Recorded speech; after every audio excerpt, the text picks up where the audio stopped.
যেহেতু এটা অনেকের হোমওয়ার্ক আছে, তাই নিজেরাই 2-3টে গ্রুপ রেডি রাখবে, করে কেন্দ্রের সামনে হঠাৎ করে একটা মারামারি লাগাই দিবে।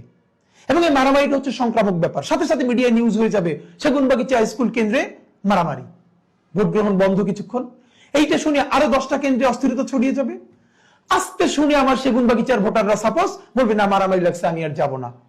তো তাদের যেটা গেইন করা গেইন হয়ে গেল। আমার ভোটাররা বাসায় বসে থাকলেন মারামারি দেখে, আর বাকি নিজেরা ভোট টোট দিয়ে, মানে তোমার রোল কত, মানে 1, ছাত্রছাত্রী কয়জন, 3 জন, মানে যে কয়জনই হোক আমি ফার্স্ট হয়েছি সুতরাং আমি এমপি। এইটাকে আপনারা কিভাবে বন্ধ করবেন আমরা জানি না। আমি সম্ভবত বাংলাদেশের সমস্ত স্বতন্ত্র প্রার্থীর পক্ষে থেকেই এই কথাটা বললাম। এই সমস্যাটা আমার একার সমস্যা না।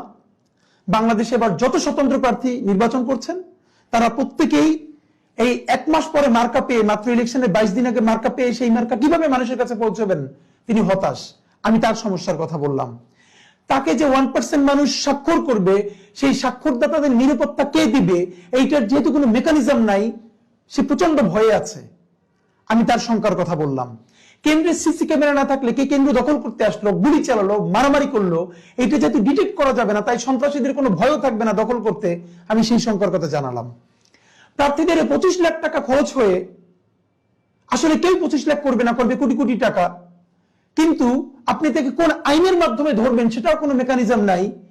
এই শঙ্কার কথা আমি জানানো, সবার পক্ষ থেকে জানানো মনে করলাম।